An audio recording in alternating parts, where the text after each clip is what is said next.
Hi everyone, my name is Christy and welcome to day 979 of trying a new makeup product every day. Today I'm trying out a product from a brand that I have not tried out any products from before, and a brand that I hadn't heard of, but I received this in Ipsy as an add-on, I think, a couple months ago.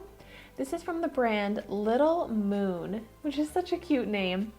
It's Little Moon Essentials, actually, and this is the Peppermint Shtick Frosty Lip Balm.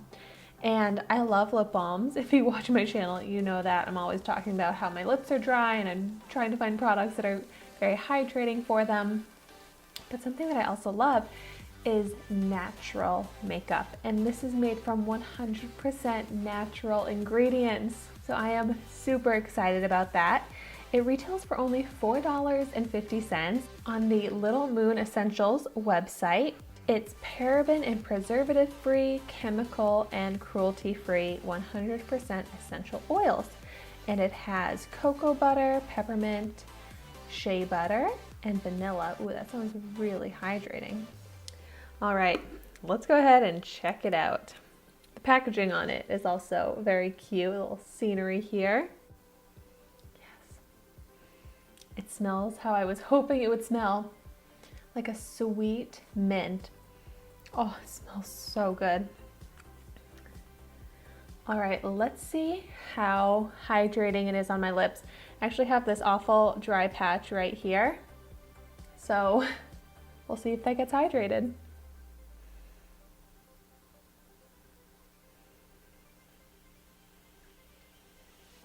Oh, wow. Nice thick formula. And I noticed the scent so much. I can't get over this amazing scent.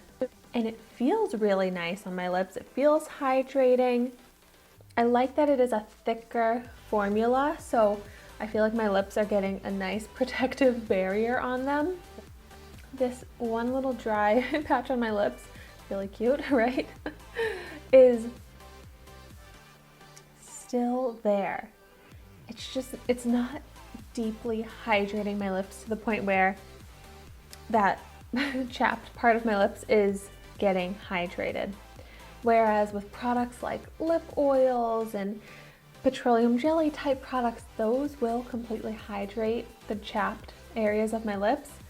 But this is just not quite getting it. But the rest of my lips look and feel completely hydrated. So that's, you know, I am always 100% honest in my feedback on a product, and this is just not hydrating enough for me. If I didn't have very dry lips, this would be fine. It would be a nice, minty, refreshing, soothing lip balm, but for someone like me with chapped lips, this is not enough. And, you know, the cold weather is only just starting, so my lips are just gonna get even more dry as time goes on. So maybe this is a better summer lip balm or just someone that doesn't have chapped lips type of lip balm. But I am bummed about that because I was really excited about this brand. I was really excited about it being natural and affordable. And it's not bad. I'm just very picky with lip balms and very picky about having hydrated lips. So I just have to be honest with that feedback. If you've tried out this lip balm though, definitely let us all know in the comments down below your thoughts on it, because I feel like someone that doesn't have severely chapped lips might really like this lip balm. Well, thank you so much for watching this quick review video today. Be sure to like, comment, and subscribe to my channel so you can see the makeup that I try every day. And I will see you tomorrow in my next video.